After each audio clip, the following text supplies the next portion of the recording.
Comenzamos con información de Venezuela. Ante la insistencia de la Asamblea Nacional de nuestro país de exhortar al Poder Ejecutivo a una ruptura de relaciones diplomáticas y consulares con el Reino de España, expertos consideran que Venezuela podría quedar cada día más aislada del comercio internacional y también dependiente del petróleo. Escuchemos lo que dice. Para el economista Aaron Olmos, si se llegara a concretar una ruptura de relaciones con el país europeo, Venezuela estaría cerrando una puerta más para su integración en el sistema financiero internacional. Venezuela no debería estar ahorita para cerrar sus puertas, sino más bien para afianzar lazos, para abrir puertas, para conectar con otros países, para que de alguna manera la actividad económica pueda fluir y podamos tener ciertos niveles de certidumbre y equilibrio, ¿no? Es todo lo contrario. Olmos indicó además que pese a la narrativa oficial, la tensión entre ambos países podría no afectar la relación entre PDVSA y la petrolera española Repsol, si se rompen relaciones consulares y diplomáticas, más no comerciales. Es posible porque otra vez pareciera que lo económico priva sobre lo político y los intereses particulares de algunos grupos pueden estar por sobre los intereses generales de un colectivo, ¿no? o de la población. Pareciera que es eso. Para algunos sería como un desaguisado, ¿no? O sea, una cosa que no tiene mucho sentido, ¿no? Si no me interesa de esto, ¿por qué sí me interesa lo otro? Pero en el mundo de la geopolítica y las relaciones internacionales, ese tipo de cosas pueden llegar a ocurrir. Otra vez, por desgracia vemos el caso de Cuba, bloqueo histórico, pero el turismo y la empresa farmacéutica sigue yendo por allá. Vemos casos como Corea del Norte, un país aislado totalmente, pero igual hay actividad comercial con algunos países, ¿no? Entonces, en definitiva, es un esquema en el cual no se deseara que Venezuela lograra entrar, porque la intención no es aislarse, la intención es abrirse. Según datos aportados por la petrolera española Repsol para el segundo semestre de 2024, la empresa encabezó la lista del aumento de la exportación de petróleo venezolano, que junto a Chevron envió un promedio de casi 885.000 barriles por día de crudo y combustible. Según defensores de derechos humanos, de no renovarse el mandato de la misión de determinación de hechos en Venezuela, podrían agravarse aún más las violaciones que, según ellos, se siguen cometiendo en el país. Vamos a profundizar. Todos los que defienden a víctimas y ciudadanos en general de violaciones o posible vulneración a sus derechos humanos insisten en que es vital que esta misión de determinación de hechos de la ONU continúe su labor en Venezuela. Somos bastante optimistas de que la misión de determinación de hechos se va a renovar, que vamos a tener el respaldo suficiente de los estados en el Consejo de Derechos Humanos para que se le dé un mandato de 2 años a la misión de determinación, para que siga investigando los 4 mandatos principales que tiene la misión, que es investigar ejecuciones extrajudiciales, la práctica de la tortura en Venezuela, la desaparición forzada y las detenciones arbitrarias. Pero además en la resolución, en el borrador de resolución está planteado también la posibilidad de que la misión empiece a investigar el papel de los colectivos. Tenemos mucha confianza de que el papel de resolución, que lo hemos estado revisando día a día, que maneja el COGRU, digamos el Consejo de Derechos Humanos, va a ser aprobado. Esperamos con el mínimo número de votos de hace 2 años.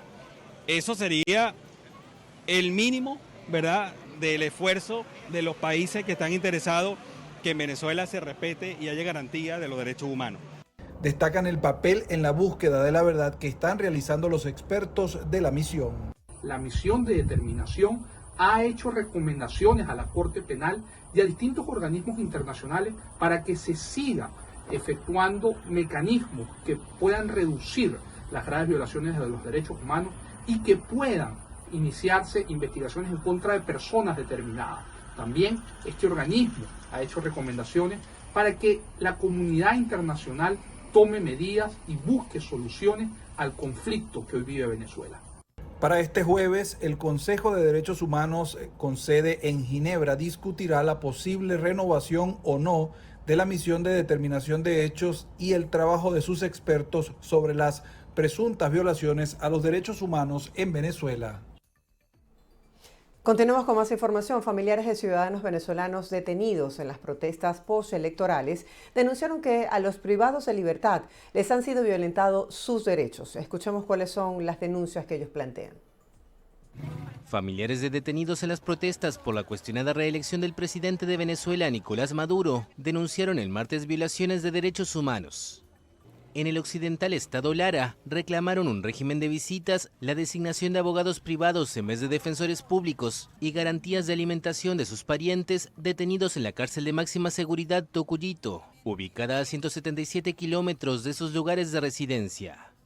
Nos permitieron una única visita de 40 minutos y de verdad que para mí en este caso fue bastante deprimente, incómodo, porque desde que entramos pues vimos a los oficiales encapuchados, ellos estaban con la cara tapada, no tenían un nombre, una identificación, nada que dijeran, solo apodos. Pasé a ver a mi esposo y él se veía como cabizbajo, deprimido, aparte de muy exageradamente delgado, peludo, se veía muy descuidado. El viernes la ONG Observatorio Venezolano de Prisiones denunció que los detenidos reciben una alimentación deficiente. Pedimos justicia, pedimos libertad y por lo menos ya que ellos estén allí, ¿verdad? Por lo menos que le den sus alimentos. Eso es lo que más pedimos, ¿verdad? Que ellos puedan comer en ese lugar. Las manifestaciones postelectorales dejaron 27 muertos, 2 de ellos militares, además de casi 200 heridos y más de 2.400 arrestados, incluidos 164 adolescentes, de los cuales 67 permanecen detenidos. Por su parte, Gonzalo Imio, vicepresidente de la ONG Foro Penal, informó este miércoles que han registrado 1.916 presos por motivos políticos en Venezuela. De este total de la cifra, Imio indicó que 240 son mujeres, 70 adolescentes y 159 militares. Además, Foro Penal destacó en su informe que en una semana se registraron 17 nuevos detenidos, 148 condenados y 2 excarcelaciones. La ONG precisó que del total de las aprehensiones, 1.784 se hicieron tras las elecciones presidenciales del pasado 28 de julio en Venezuela. Mientras tanto, la Red Nacional por los Derechos de los Niños, Niñas y Adolescentes indicó que hubo más de 1.200 vulneraciones a menores de edad entre marzo y julio de este año. Les presentamos otros detalles del balance. Entre los meses de marzo y julio de 2024, la Red Nacional por los Derechos de los Niños, Niñas y Adolescentes registró 1.254 hechos vinculados con muertes, abuso y otras violaciones a la integridad personal y los derechos de los menores, de los cuales 128 corresponden a la muerte de menores de edad, 278 a violaciones sexuales y 699 a otras vulneraciones no letales. La organización destacó que de las 128 muertes, 17, es decir, 13,28% de los casos totales, fueron por fallas en la atención que debía brindar el sistema de salud. Además, en el informe Tendencias, Situación de los Derechos de Niños, Niñas y Adolescentes en Venezuela, la red documentó la participación de adolescentes en hechos punibles en 145 casos, así como la participación de adolescentes menores de 14 años inimputables en 4 oportunidades. Estos datos reflejan un promedio diario de 8 niñas, niños y adolescentes perjudicados durante el periodo de tiempo monitoreado. Según la investigación, los estados con el mayor número de incidentes son Zulia con 177, Falcón con 161 y Bolívar con 127. Cambiamos de tema. 3 casos de presunta mala praxis se registraron en el Hospital Universitario Antonio Patricio de Alcalá. Esto es en Cumaná, estado Sucre, al oriente de Venezuela. Veamos los detalles de esta denuncia. Un bebé de 10 meses habría fallecido presuntamente por no haber sido diagnosticado con dengue, mientras que 2 mujeres de tercera edad murieron luego de una operación por obstrucción intestinal. Estos casos se registraron entre el 28 de septiembre y el 1 de octubre. Voy a ser clara y concreta. Quiero que se haga justicia por mi hijo. Mi corazón, yo lo siento demasiado triste. Solamente Dios me ha dado las fuerzas para seguir adelante. No es justo que en el hospital central de aquí de Cumaná, Patricio de Alcalá, o sea, haya mucha negligencia médica.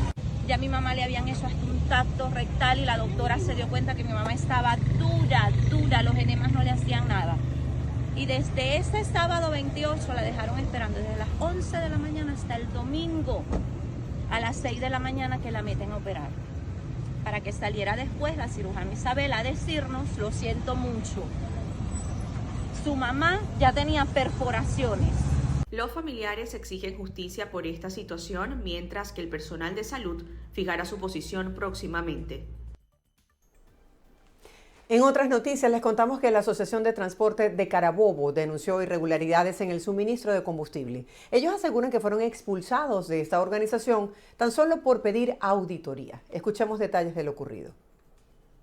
Los transportistas pertenecen a la línea Unión Matadero, han acudido a todas las instancias en busca de solución. Nos han votado de una manera arbitraria debido a que hemos pedido una rendición de cuentas y rendición sobre el listado de combustible que envía el gobierno subsidiado a nuestras unidades. No es posible que somos apenas 18 unidades a gasolina y tengamos que echar casi aproximadamente cada mes, donde hay unidades también a gasoil y echan al mismo tiempo que nosotros.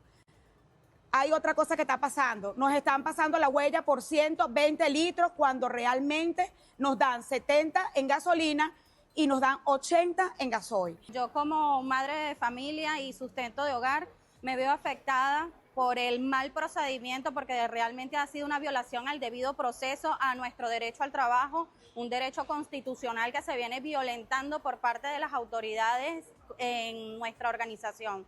Estas personas toman atribuciones de manera arbitraria, nos desincorporan sin tomar en cuenta que más allá de nosotros como trabajadores de la organización, también tenemos detrás de nosotros familias. Las unidades suspendidas de manera arbitraria no han podido realizar las rutas, dejando sin el sustento a padres y madres de familia.